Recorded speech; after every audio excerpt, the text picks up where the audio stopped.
Please take your seats and silence your cell phones. The program will begin shortly.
1 2 1 2.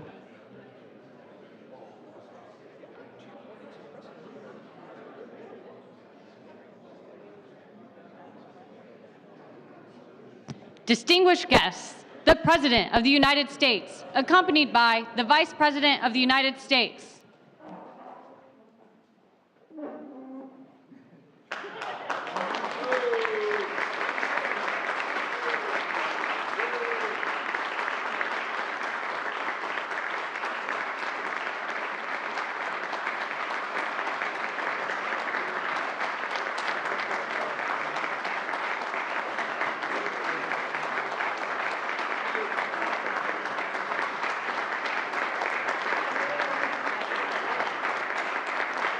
Please sit down. I told Governor Murphy once, every time I hear the President of the United States, I look around and say, where the hell is he? He's coming. Anyway, it's great to see you all. Sorry to keep you waiting. Look, I think we have a lot to cover, and quite frankly, I think the success for all of us, Democrats and Republicans, is in part going to be measured by not what else we get done or pass, but whether we're able to implement what we've already done. I know it's a problem having to deal with all the money we're sending you. I understand that, but you all think I'm kidding. I think it is part of a problem. Anyway, what I'm going to do is I'm going to be quiet, right? I'm going to turn it over to you. Thank you, Mr. President. Eventually, I'm going to say something to you. Okay? Good to see you, Governor Cox. Well, thank you so much, Mr. President, and welcome, governors, to the White House again this year. It's my honor to welcome you all again, and as you all know, the Biden-Harris administration has been focused on really laying out a strong, resilient economic recovery, and one that is also inclusive, an economy where work is rewarded, where equal pay isn't optimal, and our small businesses continue to flourish and remain the backbone of our economy. And last year when we came together, we talked about how we hit the ground running. And today I'm excited to bring us together again to report on the progress that we've made to date.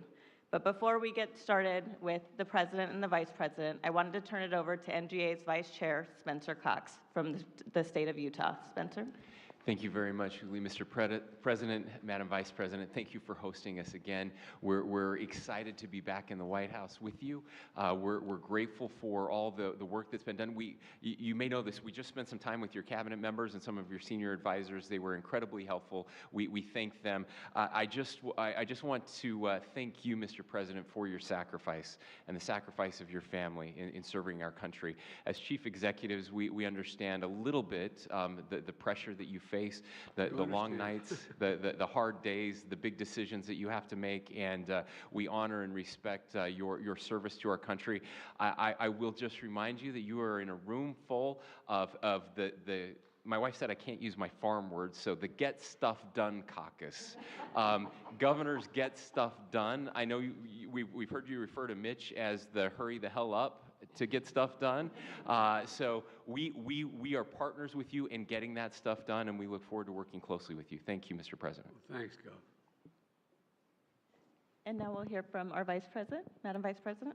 Thank you. Good morning to all of you, and thank you for your work. As the President has said, ours together is a partnership for the benefit of the American people. And having a background as a state Attorney General, I have some sense of the work that you all do every day in terms of meeting the needs of the diversity of your state, implementing policy in a way that actually hits the ground and has meaning and a direct impact on the families and in the individuals who you serve. So I thank you for your work. As you all know, the accomplishments that President Biden mentioned in his State of the Union were possible because of your partnership. From the very first days of our administration, during the height of the pandemic, I recall the many meetings by Zoom that we had with so many of you who are here, where you gave us a very accurate sense of what you needed and what the people of your state needed. Definitely the priorities at the moment were formed by the immediacy of the pandemic, but you also talked with us about longstanding issues that your state has faced when it comes to, for example, roads and bridges, when it comes to the need to have access to high-speed internet, when you knew that the economic fabric of your state relied on your small businesses and what they needed, not only in terms of immediate relief during the pandemic, but what they need to not only survive and thrive as we move forward, in particular with the policies that our administration has emphasized when it comes to, for example, a clean energy economy, and what we can do to grow our economy by thinking innovatively about what the future will require us to do today. So I want to thank you all for that. We delivered on many of these needs by making transformative investments that President Biden will highlight, and it includes our work to implement the largest investment in climate in our nation's history. We calculate that in addition to $370 billion that was part of the Inflation Reduction Act, overall we're probably looking at about $1 trillion that will hit the streets of America to address this pressing issue. And again, it will be your leadership that allows us to invest in families, in workers, collaborate with the private sector, and do the work that is not only about meeting the direct needs when it comes to the climate crisis and extreme weather conditions, but what we uniquely can do as the United States of America to be a model for the world around how we invest in our people and invest in our future. None of this work can happen were it not for you being there in the state houses, seeing this through. And we're very proud of this because we do think of this moment as being transformative. We do think of this moment as being a moment in the history of our nation where it is not about incrementalism. It is truly about jumping to a new plateau. And again, it will require your leadership every day to make our policies and our vision real.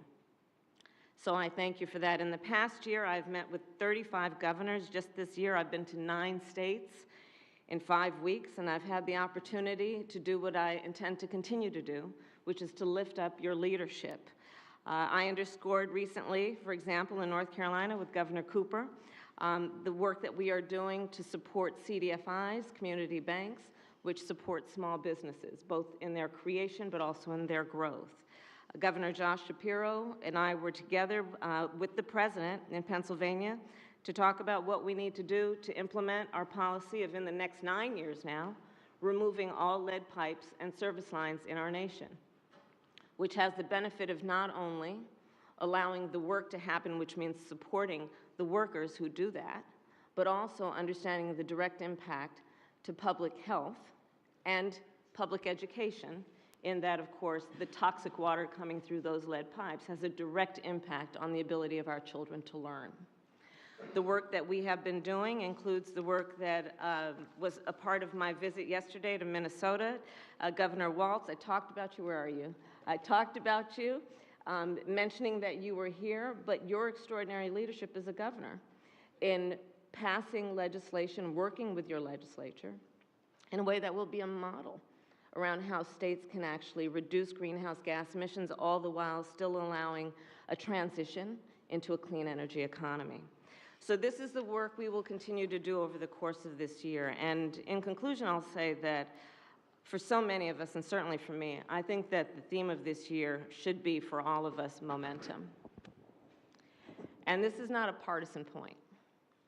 There is so much good and important work that happened over the last 2 years as a very specific moment in time in our country, an era, if you will, not just a political season. And we are now at a point, we're coming through the height of the crisis, but with the good work that has been done to deal with an immediate issue that required long-term thinking, we are now on the verge of building on that in a way that together, through a partnership, will benefit the people of our country for generations. So I thank you each for your work, and to Governor Murphy and Governor Cox, thank you for your leadership of this important organization. Thank you.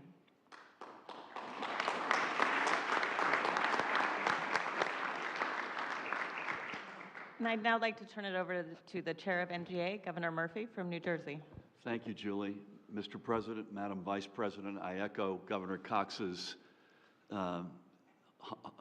humility and honor with which we come this morning. Thank you so much for hosting us so graciously. We had a really good discussion prior to your coming in about the many accomplishments that you've achieved, the Biden-Harris administration has achieved over the past couple of years, the Inflation Reduction Act, the bipartisan infrastructure law, the CHIPS law, the last second and third of those that the NGA full-throatedly bipartisan support. And we are in the midst of implementation, as you well know. And it's these are game changers. Mitch and Mr. President, Kathy Hochul and I were together a couple of weeks ago in New York, 70,000 jobs on that one project alone. So these are game-changing investments in our country. We had a good discussion, I might also add, about workforce development. Governor Gianforte is going to lead us tomorrow in a discussion with business leaders about how we can prime the pump and get more workers into that pipeline, but a really good discussion. I thank you as well for your focus on mental health. One of the initiatives that we have is strengthening mental health among our kids, focusing on infant and maternal health as well as a part of that, and deep thanks for your leadership and support in all those endeavors. I'd say lastly, we had an executive committee meeting yesterday. There were about 9 or 10 of us, both parties, and I think there's a certain pride that we have in the National Governors Association that, notwithstanding our political parties or differences, we can consistently come together and disprove the narrative that politics has gotten completely divisive. And I say that on behalf of a room full of both Democratic and Republican chief executives. Again, we're incredibly honored to be here, and thank you for having us.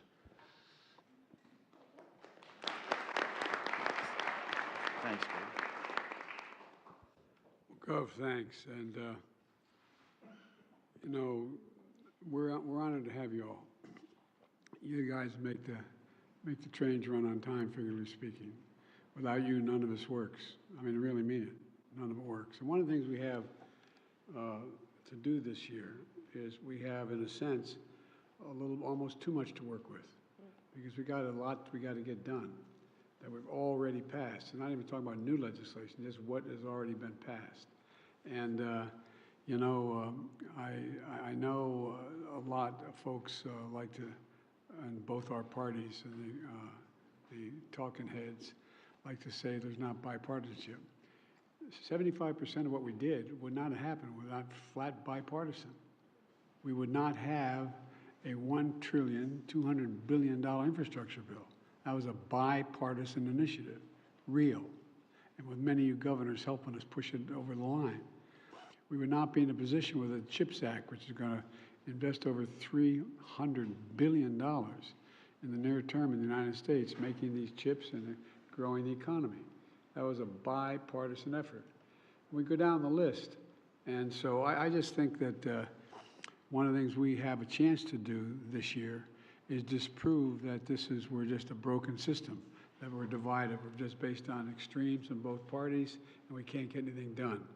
And you know, I was just up in Wisconsin with Governor Evers, going around the country like the vice presidents, meeting with a lot of you all, and trying to figure out how we get done, how we implement what we've finished.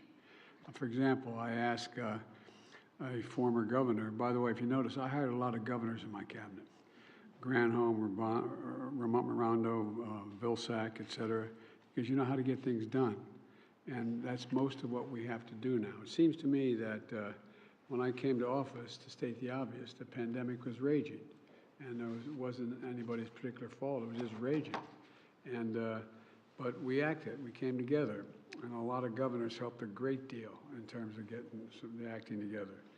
And granted, at the beginning, it was we didn't have unanimity in what to do, but we passed a little thing that was about $1.8 trillion called the Recovery Act, and it pulled an awful lot of people out of real deep trouble. Most of you were in situations, not all were in situations where your revenues were drying up because of the pandemic. Things were shutting down. You're having to lay off first responders, teachers, nurses, doctors, et cetera. And we were able to get across the board for Democrats and Republicans an awful lot of immediate help, so you didn't have to shut things down. And you know, and so one of the results is that, and it's not because of me or the Vice President or this administration by any stretch of alone, but we created 12 million jobs. No, that's never happened before in this period of time, in a 2-year period. 12 million real live jobs, the lowest unemployment rate in 50 years. And with your help, we went from 3.5 million people vaccinated to 230 million people vaccinated. And you know, I know, like I knew, like you did, that strengthening the state of local governments was the key to our recovery. And I'm not being, it's not hyperbole, it's a fact. That's how and it has to work. When I came to office, half of you were planning painful cuts. Your revenues are projected to be reduced by 3%. Well, you know, that's why we spent $350 billion for the first time in history. And for every state, city, county, you shore up your budgets, your painful layoffs.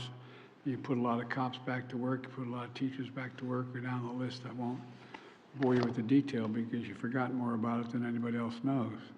And state revenues grew by 16% in this period of time, on average. And we urged you to use the money, and most of you did, that you got from the Recovery Act to make your community safer, deal with affordable housing, get small businesses back on their feet, train your workforce, and you did. You did it. And we provided $12 billion to address those mental health needs at the front end. There's more to come, but $12 billion. Because when you think about it, folks, and I know we all know it, I don't think we think about it that much, that there are about, for every one of the 1 million people died from COVID, the experts tell me there are 9 close people to them. 9 people were affected by their loss. And so an awful lot of empty chairs at that dining room table being stared at. And it brings it back every single time. Who's gone? Your son, your daughter, your husband, your wife, your brother, your sister, whatever.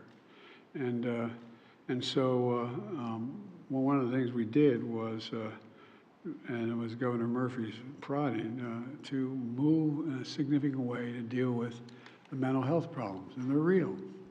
And we knew it wasn't enough, so we took this Bipartisan Safer Communities Act, provided another $10 billion to y'all to prevent violence and treat resulting trauma. You know, a lot of what everyone from police to citizens are going through is no different than post-traumatic stress the military is going through. I mean, it's real. It's consequential.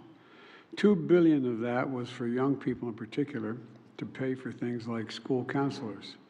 And under our unity agenda in the State of the Union, I call us a surge of resources to deal with the fentanyl epidemic. We've seized over 23,000 pounds of fentanyl. But thousands of Americans are dying every day from fentanyl. And but we have just in the last several months. And look, folks, we also have to rebuild the country. And, you know, whether the infrastructure law was with Andy Beshear and Governor DeWine, I don't know where Governor DeWine is. I'm sure you're here somewhere. I just don't see you. You know, there's a little bridge across the Ohio River. You know, it's only going to cost about $1.7 billion to do it, but it's 60 years old, and it's more commerce goes across that bridge than you can imagine. It's you know, anyway, without going on, you all know the detail, but the end result is, in a bipartisan way, the governors and the senators of both states got together. We're building a new bridge and fixing the one that's there, but it's consequential. It's the second most productive bridge in terms of product that goes across the bridge of any in America.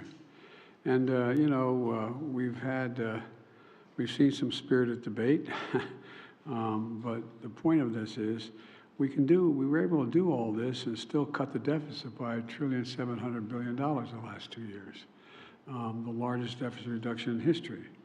And we had somewhat of a debate in the State of the Union. But I was glad to see everybody says we're not going to cut Social Security and Medicare. I noticed that happen, but I hope that's true, but that's what we, anyway, look, one of the things that we're going to have to focus on is that we want to take, there sounds like there's some discussion to take defense spending off the table, so we can't discuss that. And if you do that, you're left to cut nothing much but programs. But, you know, we can cut an awful lot by just doing what we already passed. You know, the fact is that I know a lot of you aren't that crazy about the legislation we passed that allows Medicare to negotiate for drug prices. Well, guess what? That's going to reduce the federal debt. That's going to reduce the federal debt billions of dollars. $247 billion reduction in the debt by doing it, and it's going to reduce the prices. Why? Because Medicare had to pay, going to have to pay $240 billion less, and people are going to get the drugs they need that they can afford. So it's not that we're in a position we're saying we're not going to cut the deficit. There's an example: $250 billion. So that's not bad for a start. But my point is this. I believe we can be fiscally responsible without threatening our country or dealing with any chaos. You know, 25% of the entire national debt that was accumulated over 200 years occurred over the previous 4 years. It increased the national debt over 200 years of accumulated debt by 25% the previous 4 years before we came into office. And and now there's talk, and I don't think it's going to happen. I don't think my colleagues are really serious about it. I hope they're not, about holding the debt hostage to cuts they want to make in certain things that I may or may not want to make. And we've never reneged on our debt. Our credit has been good for well over 200 years, not one single time. But remember, this debt we're talking about is accumulated over 200 years. It didn't occur in the last little bit. Now, granted, it went up by a quarter 4 years ago, but so there's a lot we can do. I think that we're going to pay our bills. Look, now we've gotten a historic amount of legislation passed, and I'll end this by saying that, as all of you know, it doesn't stop here. I think we have to finish the job. For example, when we were debating whether or not to cut the cost of prescription drugs for those on Medicare. Well, I thought we should do it across the board. Why should the 220,000 kids who need insulin and are young kids, why should they pay $400, $500 a month when now seniors are only going to pay $35 a month? By the way, it costs $10 to make that insulin. Package it another $3. And so, listen, I think there's a lot we can do. I hope we can get together to finish the job on some of the things we have to do. A lot more to do, a lot more to say, but I'm anxious to hear from all of you. So, as my mother would say, I'm going to hush up and turn it back to Julia, and you tell me what we're doing. Great. Thank you so much, Mr. President. And at this point, we'll ask press to leave the room and get into our Q&A. I also want to take this opportunity to thank Bill McBride and the National Governors Association and your entire team for the